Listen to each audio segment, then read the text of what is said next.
Buenos días, mi nombre es Raquel Vicente Guaraya y en esta oportunidad expondré una investigación realizada por mi persona que aborda un tema interesante e innovador acerca del concreto. Este se titula Compuesto cementante fotoluminiscente como revestimiento en el concreto. Comencemos. Se sabe que durante las últimas décadas el ser humano ha hecho posible diferentes innovaciones tecnológicas para mejorar su calidad de vida. Dentro de este marco, en el sector de la construcción, el concreto tuvo importantes avances desde su invención en 1827 por Louis Joseph Vicat. Por ejemplo, existen mejores características de resistencia, mejor fraguado, mayor resistencia a la corrosión o mejor resistencia química. Sin embargo, no es muy común que el concreto presente alguna modificación desde su estructura microscópica. Respecto a ello, el ingeniero mexicano José Carlos Rubio Ábalos, junto con su equipo de trabajo, hizo posible que el concreto se ilumine sin la necesidad de energía eléctrica. Ello fue posible gracias a que se le añadió un compuesto cementante fotoluminiscente. Cabe mencionar que esta invención está patentada por Italmenti S.p.A. La presente investigación tiene como objetivo profundizar el entendimiento de las propiedades de los compuestos cementantes fotoluminiscentes. Para ello, se trabajará con una mezcla basada en cemento Portland ordinario que contendrá a nivel macroscópico aluminato de estroncio dopado con iones metálicos de tierras raras. Para realizar las mezclas se necesitará el aluminato de estroncio dopado con iones metálicos de tierras raras. Este compuesto es la mezcla de cantidades equimoleculares de óxido de aluminio y óxido de estroncio con aproximadamente 1% de ácido bórico. El efecto fotoluminiscente se debe a la presencia de los dopantes, que son precisamente los iones metálicos de tierras raras. También se empleará el cemento Portland blanco tipo 1, cuyas características se observan en pantalla, y asimismo también contendrá agregado fino. Este agregado fino mostrará partículas de mayor tamaño por fines económicos para ocupar un mayor volumen. Sus características también se observan en pantalla. Con los materiales anteriormente mencionados, se busca trabajar un mortero como capa de revestimiento y no un hormigón por motivos económicos y prácticos, ya que lo que se busca con el CCF, compuesto cementante fotoluminiscente, es la emisión de luz superficial. Además, se quiere obtener una mayor resistencia a compresión, considerando trabajar con una relación agua-cemento mínima. Como se observa en la tabla 1, se trabajará con tres mezclas, M1, M2 y M3, que contendrán el compuesto fotoluminiscente. Este representará un 30% del cemento en cada mezcla. Además, se realizó mezclas patrón, que serían las mezclas M1 y M2, pero sin ninguna cantidad del compuesto fotoluminiscente.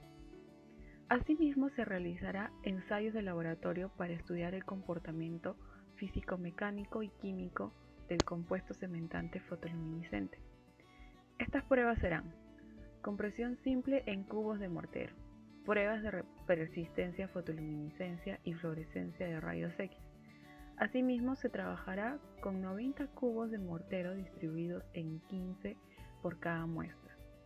Estos serán ensayados en grupos de 5 por cada día. En los resultados de las pruebas a compresión, la matriz compuesta por el CPO, BI y el compuesto fotoluminiscente con el agregado fino mostraron a edades de 3 y 7 días una propagación de grietas en los especímenes. No obstante, a la edad de 28 días se evidenció en todas las muestras el trabajo en conjunto entre la matriz cementicia y el agregado. La muestra M2 presenta resistencia elevada a temprana edad, pero esta es inferior a la mezcla patrón a los 28 días. Como se observa, la muestra P3 presenta una particularidad del comportamiento entre el día 3 y el día 7. Esto se debe a los componentes del cemento y a las fases de hidratación del cemento. Se debe destacar además que en esta etapa del proyecto ya se realizaron las correcciones por absorción, ya que de no hacerlo, el aluminato de estroncio podría absorber hasta un 25% de su peso en agua, y ello puede alterar los resultados de no tomarse en cuenta. Al comparar las muestras en la figura 2, se determina que las proporciones de M3 presentan un mejor comportamiento físico-mecánico y que la inclusión del compuesto fotoluminiscente mejora el compuesto cementante. Para las pruebas de fluorescencia de rayos X se sometieron dos muestras. Una muestra con CPO-BI hidratada con agua con una relación de agua-cemento 0.27 en proporciones de P3 y otra con CPO-BI más el aluminato de estroncio hidratada incluyendo la cantidad de agua por corrección para el aluminato de estroncio con una relación agua-cemento 0.27. Los resultados importantes de esta prueba es que el incremento en óxidos de aluminio y en el óxido de estroncio hace que el compuesto cementante fotoluminiscente presente propiedades refractarias.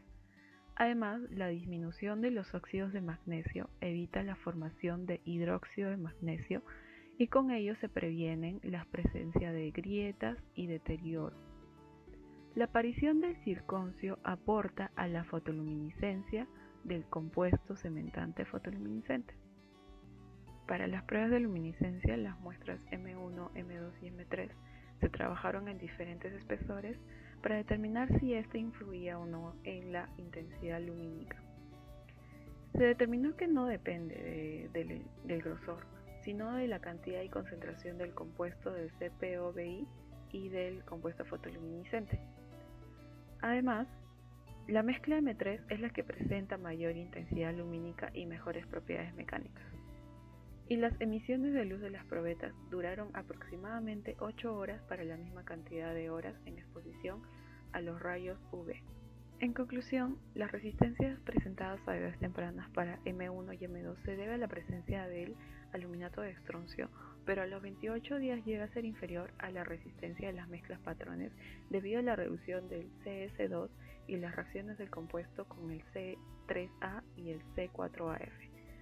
Por otro lado, se demostró que la luminiscencia no depende del grosor de la capa, sino del área que ocupa y la cantidad del compuesto fotoluminiscente añadida al compuesto. Se recomienda no ocupar espesores menores a 2 milímetros para las capas de revestimiento. Por último, se concluye que la mezcla M3 presenta mejor persistencia lumínica y propiedades mecánicas. Eso sería todo, gracias.